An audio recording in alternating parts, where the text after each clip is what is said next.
God dag, folkens, og velkommen til en ny video i serien om drone i Norge.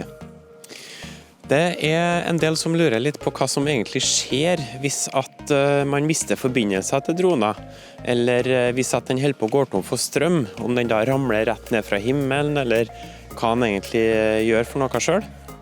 Da er det en funksjon som heter Return to Home, og det er den jeg skal gå gjennom litt i dag. For at man skal kunne sette opp Return to Home, så må man starte opp droner og kontrolleren.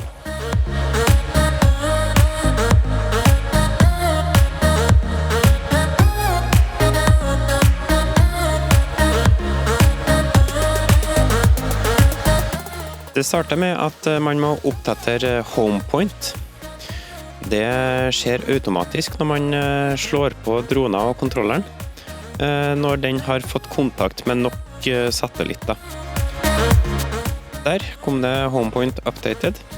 Det vil si at nå har den registrert hvor den er hen, så nå har vi den biten klar.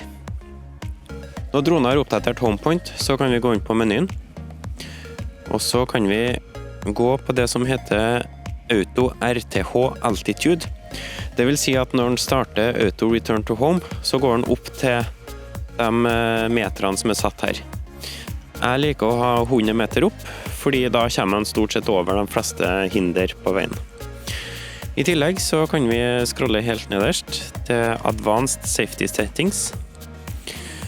Her kan vi sette på sånn at hvis den mister signalet til droner, så tar den Return to Home automatisk. Når batteriet begynner å bli lavt, så vil den automatisk starte Return to Home. Det kan også avbrytes, men det er anbefalt å la den komme hjem hvis den føler for det i hvert fall. Hvis du ikke har full kontroll på den, selvfølgelig. Når det er gjort, så er vi egentlig klart å sette i gang. Da starter vi dronen. Og så kan vi ta av. Da har vi kommet gjerne i lufta, og så tenker vi at da skal vi ut og fly litt.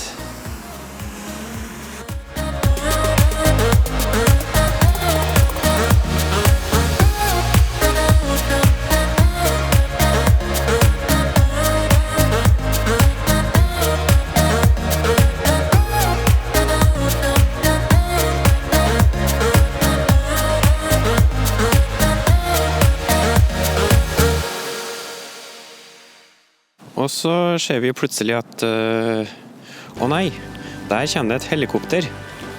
Vi må skynde oss tilbake. Vi har mistet litt kontrollen på hvor droner er hen, kanskje, fordi vi har vært opptatt med andre ting som vi ikke skal. Og det blir vanskelig å sende droner hjem igjen manuelt. Da kan vi trykke og holde inn Return to Home-knappen. Og dronen initierer Return to Home.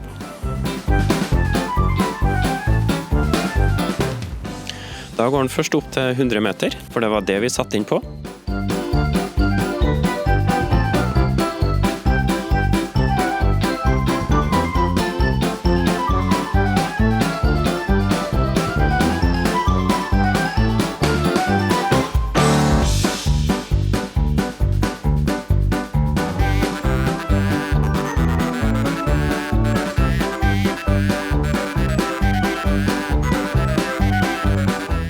Og så er det litt spennende å se da, hvor bra den treffer på.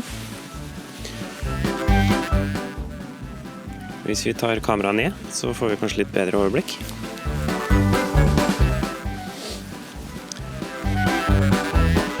Til enhver tid så har vi mulighet til å kansellere Return to Home.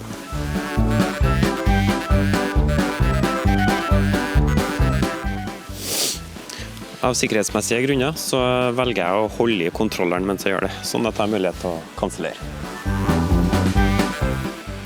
Ser den har spottet seg ganske greit. Det er ganske god nøyaktighet på de dronene her.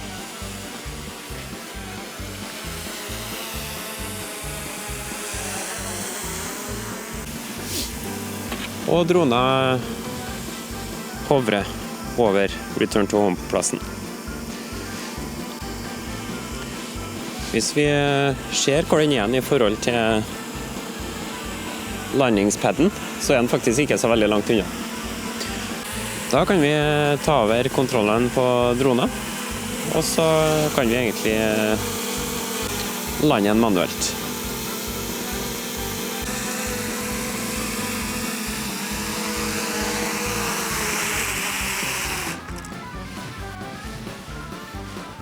Det var innenfor i hvert fall.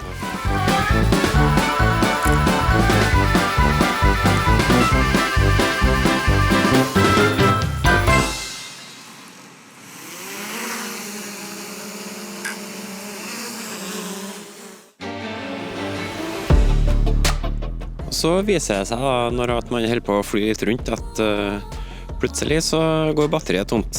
Og da må vi kanskje vurdere å dra hjem. Men det er jo litt vanskelig å beregne, fordi droner bruker lengre tid på å komme hjem hvis det er motvind for eksempel.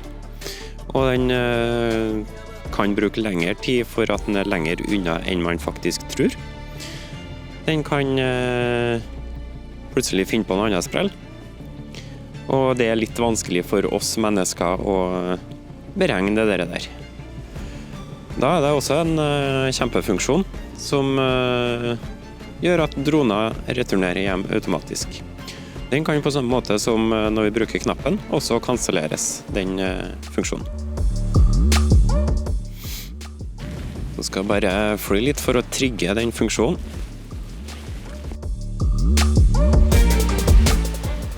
Og der ser vi at funksjonen om low battery kom. Da gjør vi ingenting, og så lar vi den gjøre sitt.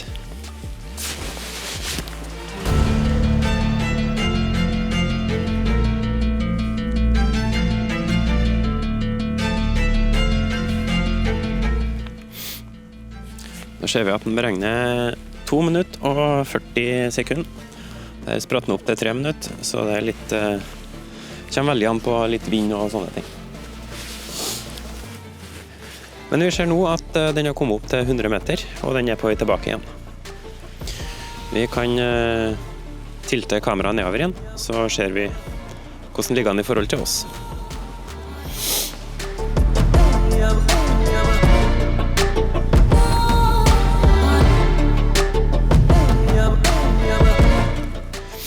Vi ser den oransje H-en. Det er ikke så verst utgangspunktet der. I dette tilfellet så mener dronen at den holder på å gå tom for strøm, så den tør ikke å stå og balansere i lufta. Den ønsker dermed å lande selv. Siden det er strand her og litt sånne ting, så valgte jeg å ikke la den lande selv. Men vi skal få den likevel.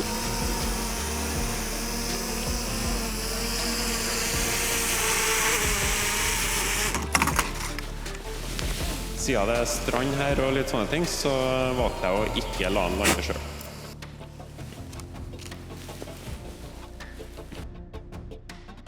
Det er sånn som Return to Home fungerer. Det er kjempepraktisk. Men som du ser, så må man ha litt peiling likevel på hva man holder på med. Det beste er jo om du slipper å bruke Return to Home. Men skjer det ting, så er det veldig greit å vite at man har en reservefunksjon der. Hvis for eksempel det skulle komme et helikopter, da kan det også være veldig dumt med Return to Home, hvis at du har satt høyden til 100 meter. For da vil den naturlig nok gå oppover, og kanskje mer til hinder for et helikopter eller andre bemannede luftfartøy. Er det noe mer du lurer på vedrørende Return to Home, så rop ut gjerne. Kommenter under, eller send meg en PM eller en e-post eller noe sånt. Så skal jeg prøve å svare på spørsmål du eventuelt måtte ha rundt det. Ellers så ønsker jeg en fin dag videre, og følg med på kanalen, abonner gjerne, del videoen, så snakkes vi til en ny episode om ikke så alt for lenge. Ha det bra!